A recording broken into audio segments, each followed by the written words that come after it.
Hello, this is James Francis, and welcome to another episode of Traffic Tuesdays. Woohoo! In this episode, I'm going to be showing you how to tell which people are converting the best for your ads, so you can actually scale the winners and drop the people or the demographics that aren't converting that well. So, for example, if you're targeting everybody aged between 18 all the way up to 65 plus, it may be that a segment of that audience aren't converting that well without you even realizing it, and you're still advertising to those people. So, for example, it could be people aged between 18 and 25, which is what we find a lot of the time, that those younger demographics don't tend to buy much stuff compared to the older people who have more of an established job, maybe an established career, who have an established lifestyle, right?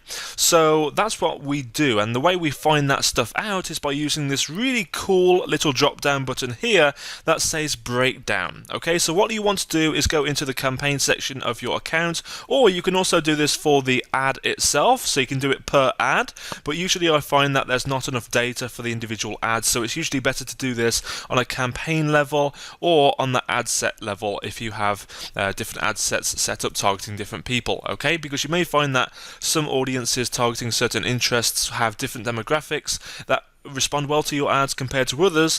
For example, it could be that people aged 35 to 55 work well with a certain interest, but then on a different interest, it could be that people aged 25 to 35 work a lot better. So it's always worth testing this out. But to demonstrate this to you right now, what you need to do is click on that breakdown button and you can choose whatever you want. So, of course, looking at this campaign right now, it's doing pretty well. It's getting around a 2-to-1 return roughly. I'm spending $4,300 and making back $8,207 or so in sales, and that's just in the first 30 days because Facebook's Pixel only tracks sales within that first 30-day period. Okay, so that's pretty cool so far.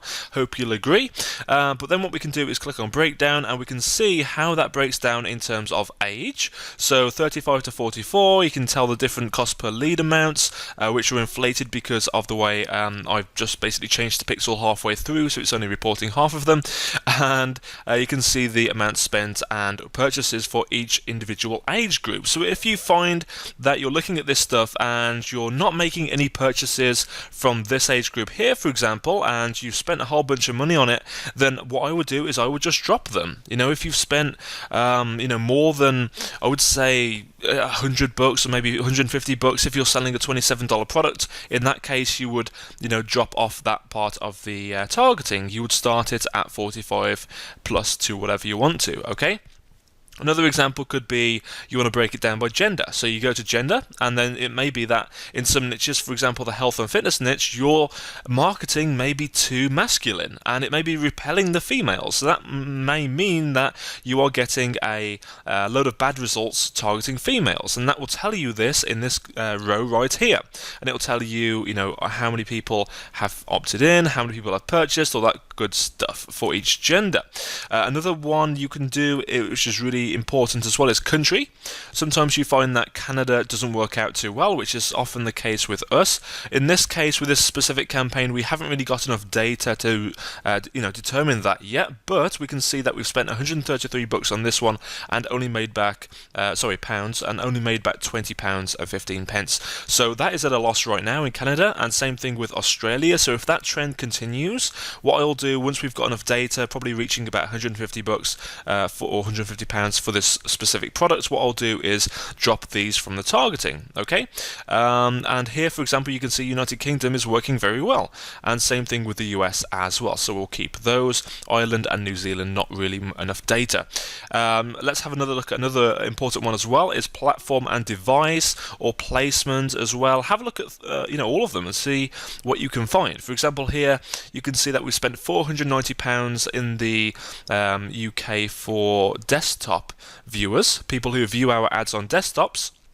and we've only made back £68, which is a fraction of what we've spent. So that's not a good start. But if we look at mobiles here, we can see that it's 3,888 spent and made back 8,000. So that's more than a 2-to-1 return. So looking at this campaign, if it continues, I probably want to make double sure with this, probably get to about £1,000 in ad spend or so, just to make sure, because at the end of the day, we are still getting leads from that, which will then convert eventually into sales. But at this point in the campaign, if that trend continues, I may consider shutting the desktop off altogether, okay?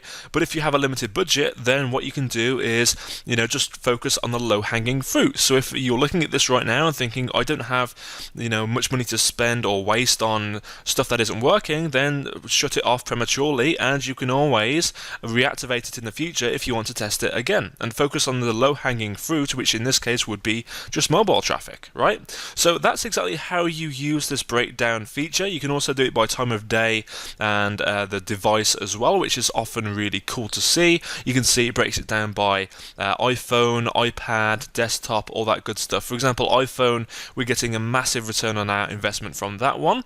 That's above 3 times, I think it is. Yeah, above 3 to 4 times kind of ROI in the first 30 days, which is awesome. So we definitely want to keep that. We can see here as well, we're nearly breaking even, in fact just over breaking even with the Android tablet, and this here, Facebook device desktop, again, very, very low ROI, so we want to keep an eye on that one.